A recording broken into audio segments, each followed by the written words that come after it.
Hello everybody, welcome back to my channel. My name is Maureen O'Connor from Quilter 7 in Northbrook, Illinois, and I am the Opinionated Quilter. Today's episode, number 153, is Precuts versus Yardage, using a specific example. But before we get to that, I want to go back to last week's woven star for just 1 minute. Last week, this is the woven star I showed you, and I said that you were going to get one combo unit that was correct and one combo unit that wasn't for this particular block. And I said, but don't worry, it'll get used. This is how the other block turns out. It's the same thing but opposite. You can see the pink and blue go this way here, this way here. Same with the green and the yellow. Now, two things before I switch out the boards. One is, does this bother you? Can these two different versions be in the same quilt, or do they all have to look like this? It's a personal decision. The other thing to notice, when we're doing the flying geese, I simply said something to the effect of, just make sure that you've got the correct color on the correct side of the flying geese. And I want to point out, if you look at this, the blue and the pink are never in the same flying geese, and same with the green and the yellow. They're never in the same one. Now let's switch out the boards and I'll make my points. It's important to remember that when you start with one set for what's going to be the quarter square triangles plus 2 squares for the half square triangle portion of the combo unit, you get 4 of the combo units. And you can see that the pink and the yellow are on opposite sides here. So you will get 2 like this and 2 like this. So you're always going to be making them in sets of 4. Now, what if you said, oh, those 2 blocks you showed me earlier, it does bother me that they're not exactly the same. Then what you need to do is to make non-mirror image combo units, which means all 4 that look like this or all 4 that look like this, not 2 and 2.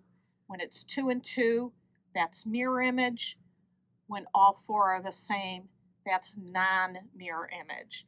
And how you would get those is by using Deb's non-mirror image combo unit instructions on her technique sheet. And all the instructions are there. It's not hard to do.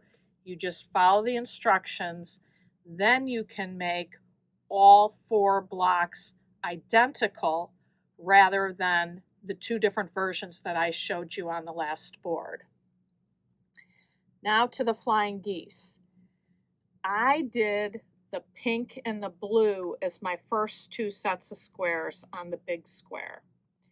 You could choose the green and the yellow. It's always the pair that do not show up in the same flying geese.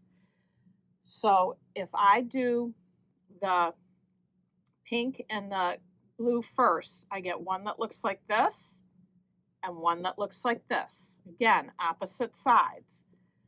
So now you're going to be making 4 sets of them because in each block you need 4 flying geese. So you'll then do green on one set and yellow on the other. And then for the next set, you do the opposite. You do the yellow with that has the blue on the left. Here you have the green with the blue on the left. And then the green with the pink on the left. And before you had the yellow with the pink on the left. So you have to do this twice because this is a set of 4. This is a set of 4. And the other 2 sets of 4 are in my 2 blocks that I've already done. So it's always opposites for the opposite combo units that you started with. So I didn't get a whole lot of comments that what I said wasn't clear last week, but I did just want to follow up with it a little bit. Now let's get to today's episode. So I was watching videos and I came across one from Kimberly from the Fat Quarter Shop, and I really liked the look of the quilt. And she called it a D-stash quilt. And she said that it called for 9 fat quarters and 144 2.5-inch squares. So out of the 9 fat quarters, she had you cut 2 squares of 7.5 and 2 squares of 10.5. And then she took the charm pack and said cut it into quarters so that you had 4 2.5-inch squares per charm square. Now, the first thing that I always say is read your pattern, evaluate your pattern. Well, the first thing when I saw this is a solid charm pack, and then you have to cut it. Anytime I have ever cut down pre-cuts and had to use every single iota of it, there's nothing spare.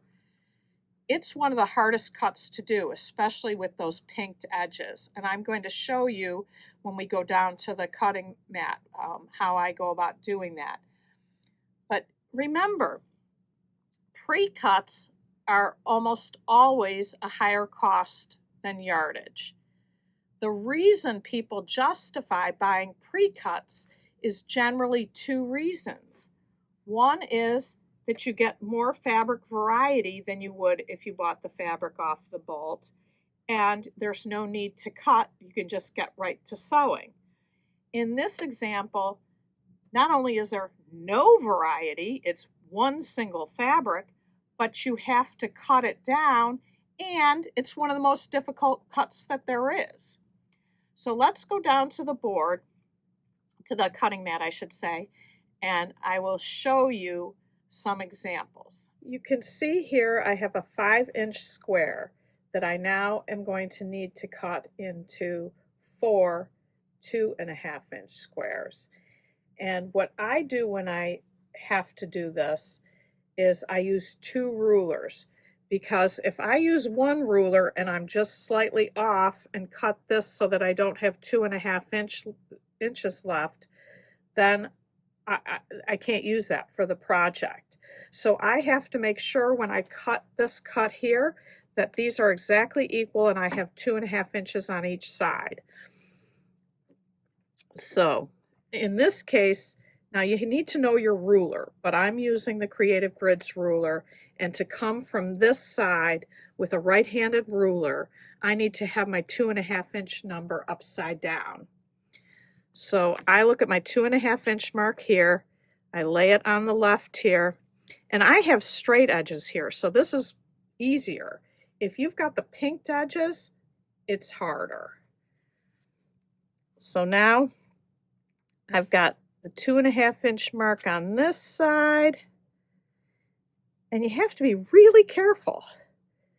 Now I've lined up here 2.5 inches, I'm happy. I remove this one and I cut. Then you have to do the same thing this way. And I would say you really don't want to move the fabric, so you either want to have a smaller mat underneath and turn the mat, or one of the rotating mats. But you need to do the same thing. 2.5-inch line here, 2.5-inch line down here. Maneuver till everything's straight. Remove the 1 ruler and cut. Now, you wouldn't do 1 at a time. You'd probably do maybe up to 4 at a time without sacrificing accuracy, but it's still going to take you quite a bit of time to get a whole charm pack cut into 4 2.5-inch squares per charm square. I would argue that you'd be much better off with yardage. Now, The next thing I want to show you here is the cutting of the fat quarter. You have to take the fat quarter and cut 2 7.5-inch strips, but you need to be absolutely 100% certain that the direction of your fat quarter is correct, because if you cut the 7.5-inch strip from the longer side, from the 21-inch side up to the 18 inches, you're never going to get your two 10.5-inch by 7.5-inch rectangles. So what you want to do is make sure you orient your fabric correctly, and once you cut your two squares and your two rectangles, you're going to have this long strip left over and this big hunk left over. So that's going to go into your scrap heap. Then you take your 2.5-inch squares and put them on each corner. Draw a line corner to corner, sew, and cut off the excess triangles. So for each square and each rectangle, you're going to have 4 sets of this left over as waste. Now, some of you will say, well, I don't waste those, Maureen. I sew them a 1/4 inch here, and I have half square triangles. I would argue that puts another thing on your list that you need to do, another thing, another project you have to come up with that's going to use all those half square triangles.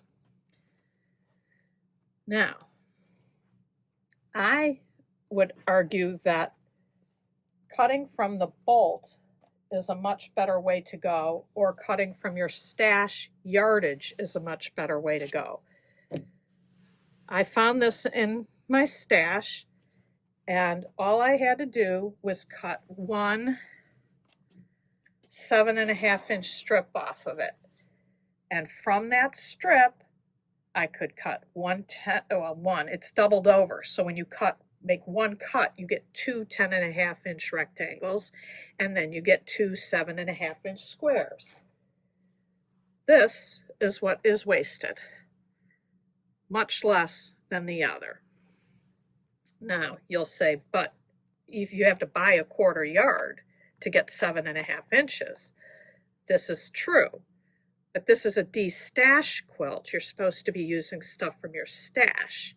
So I would be looking for something in my stash that was 7.5 inches or bigger. And I would say that leaving this 1.5 inches on this to this piece is more beneficial than cutting 9 inches and then cutting 1.5 inches off after you cut your 7.5-inch strip. Now, what happens when you add your squares on the corners? Well, I would not use the method of putting squares on and drawing a line corner to corner and then cutting off the two half square triangles here. What I think is a much better method is using the corner pop ruler, where you cut the corner off of this piece, and here they are, all 4 of them, and then you cut 2 squares larger than the 2.5 inches. These were cut 3.25, and then you sew them on and then trim your square even. So this was my waste from doing that method. Let me show you how the corner pop works. I'm just going to pull it over under the camera here.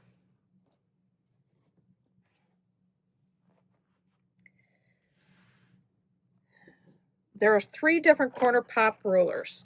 This one is the regular 1-to-1 corner pop. It's the first corner pop ruler that there was.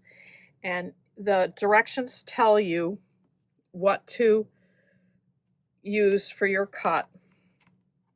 And I'm looking for the 2 because the 2.5-inch square finishes to 2.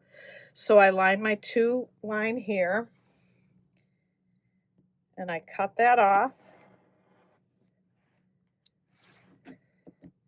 And then I take my square, cut the size that the directions tell me, which was 3 1/4, and I cut this in half. So 2 squares will make the 4 triangles. I take that triangle, sew it here at a 1/4 inch seam allowance, and then when you open it up, you can see it's oversized. So there are numbers here, and I want the 2 again, and I line this up and cut for every corner, and you use less fabric to do this. And these I just put in the dog bed stuffing bag. I don't save anything smaller than 1.5 inches by 1.5 inches. Now everybody has their own numbers of what they're willing to save and what they're not willing to save, but that's my cutoff, 1.5 inches by 1.5 inches. Let me go back to the board and review what I just showed you all here. The first thing that I said in the beginning was that the yardage is less expensive than Precuts. And I also showed you cutting 7.5-inch strip off of a yardage piece of a full width of fabric piece, I should say, and easily get my 2 7.5s and my 2 10.5s without having to worry about how my strip is orientated. Now, the 2.5-inch strips, you need 5/8 of a yard of fabric. Even if you're buying $14.99 a yard fabric, that's still cheaper than a charm pack. And it's just really easy to do 2.5-inch cuts. They're easy to cut with your ruler. Lay those strips in your stripology ruler. Boom, boom, boom. All your 2.5-inch cuts are done.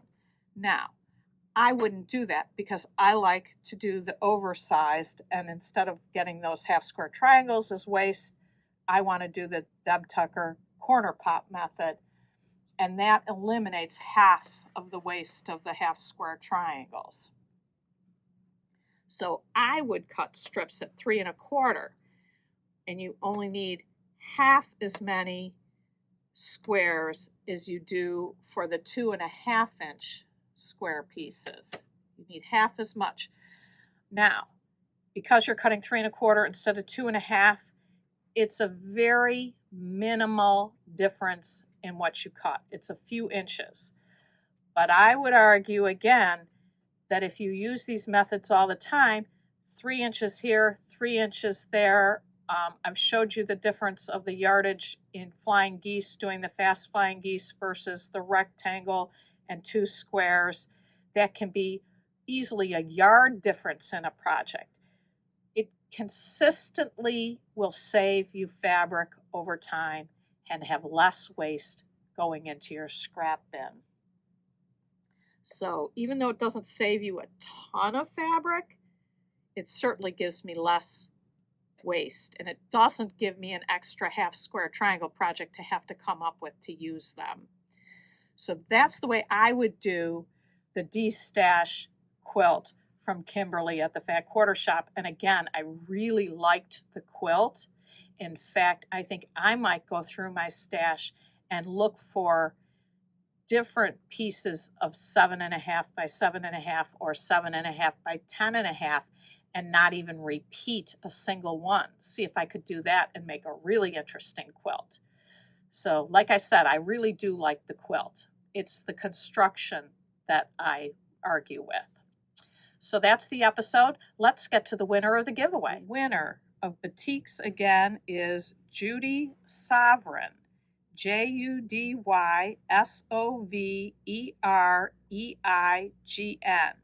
There must not be too many Judy Sovereigns out there because you didn't have to put any numbers after your name to make it unique. So Judy, would you please send me your email address, not your email address, send your mailing address to my email address, quiltersheaveninc@gmail.com, so I can get that package of fabric right out to you. This week's giveaway, I think, is a pretty good one. This was donated to us, and like I said before, we just can't sew fast enough, and it's all fabric that goes together. There's a couple real big pieces down here. Let me show you these two. They're the same fabric, just different colorways. And clearly something was started with it, because there's some half square triangles, there's some squares, but everything seems to go together. They're not all the same line of fabric, but they're very nice. So if you would like to win this bundle of fabric, I'm calling it Mostly Wyndham, because it's mostly Wyndham fabrics. You know what you need to do. You need to like this video, you need to comment on the video, and you need to subscribe to my channel, and in the comment, write Mostly Wyndham. And don't worry about spelling. You don't get marked down for spelling. So that's the episode today. I want to thank all of you so much for watching. Please keep the comments coming. If you have questions, please feel free to put them in there too. And until next time, happy sewing.